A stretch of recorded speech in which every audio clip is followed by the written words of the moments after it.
My name is Adrienne Hart. I'm the artistic director of Neon Dance. And the show that we're touring this autumn is called Last and First Men. And it's a work that is inspired originally by a sci-fi novel written in the 1930s.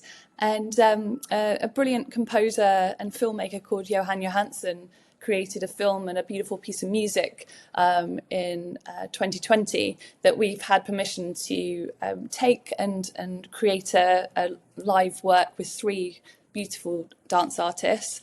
And so that's the work that we're touring currently. And it involves a visual artist called Anna Rajkovic that creates these beautiful body extensions. So it's a sci-fi work, I would say, set in the future, 2 billion years in the future. And with the thanks of Anna's amazing work, we're kind of really exploring the future body, what that might look like, how it might move. Yeah, so the work originally premiered at the Science Museum in London, and actually, so that was a preview. So it previewed at the Science Museum in London, and then premiered at CTM Festival in Berlin in 2024. So we're coming back to the UK after having presented the work in Melbourne and elsewhere in Europe. So I'm really excited to be coming to, we start off in Newcastle at Dance City on the 18th of September. And then we have this great show with live music, really excited about that, on the 26th of September at Bristol Beacon. So there are more dates that I'm not allowed to announce yet because they're not officially out there in the world, but we will be doing some more UK dates in end of January, where we're over in Hasselt in Belgium. So this work seems to be really connecting with audiences, and we just keep touring, see how many years we get to tour this work. So with Last and First Men, it's definitely I'd say a multi-sensory work. I'm all about collaboration. I love working across different disciplines, but the work really was inspired by initially watching a film that was created by Jóhann Jóhannsson in 2020, and it's a 16mm black and white film. It stars Tilda Swinton's voice, but no people present in the film. And so these kind of beautiful monuments, and I watched that film, and I really felt that there was room there to bring in a live performance aspect. I could really imagine it on stage. So the film is projected behind. We have three dance artists on stage. There's this beautiful kind of set body extensions, they're called, that are worn by the performers. And for some performances with Bristol Beacon, we get to have the musicians live with us, which will be really special. Yeah, so I established Neon Dance 20 years ago now, so a long time ago. But I trained at London Contemporary Dance School. I'd had just a couple of years out performing with other companies, but I really wanted a platform to test and develop my own practice as a choreographer and as an opportunity to collaborate with others. So Neon Dance has really been primarily around collaboration, and I've gone from it being just a sort of side project to something I do full time. It is, of course, always tricky when you have periods of touring that are normally quite intense, and then all of a sudden you have a big gap. But I'm very fortunate to have incredible performers who are very much in demand, but they believe in the work, they want to support it, and they always make time in their diaries whenever I come and say, okay, we've just had this offer.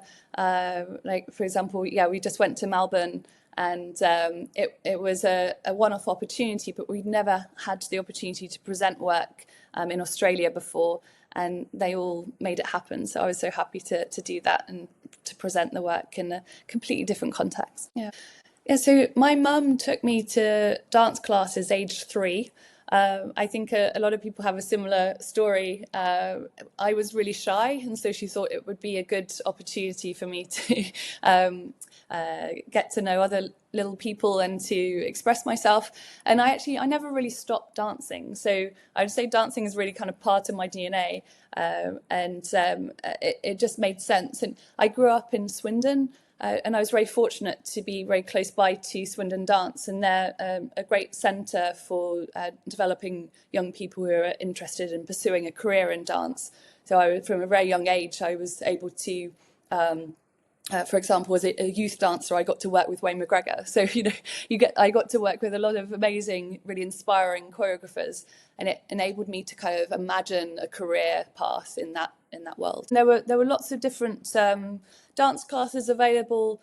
You normally get the tap and the contemporary and ballet, but there was something about contemporary dance that I really felt at home. I felt I could express myself in that movement language, so it was something, I think, from age 11 it was something I wanted to really focus on and pursue. So I did 1 year on a foundation dance course once I left school, and then I got into London Contemporary Dance School when I was 17. So I started a year earlier, but I felt really ready to kind of get started and train full time. It's really difficult when you graduate, and I really feel for young people when they're trying to find their way in the world. But I was very fortunate in that I picked up work straight away. But I'd say I was also quite strategic, so I would purposely go to auditions that weren't always in London, because the further out you go, the less people, the less competition.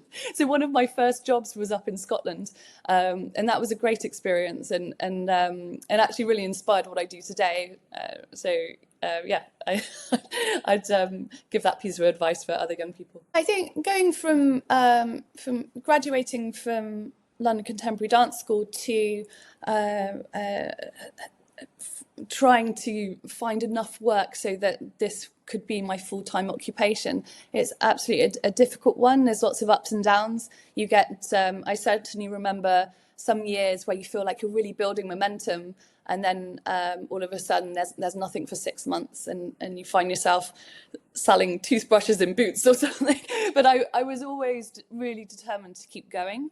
And I think what really helped was, because I was so interested in also making as much as performing, that in between projects for other choreographers, I would start to write Arts Council applications. I would get small bits of money to start to make my own work. And then eventually transitioned into choreographing full time. So thanks so much for listening, everyone. I've been Adrienne Hart. I'm the Artistic Director of Neon Dance, and our show Last and First Men is coming to the UK. We're starting off 18th of September at Dance City in Newcastle, and then we're going to Bristol Beacon on their main stage with live music on the 26th of September. It would be great to see you there.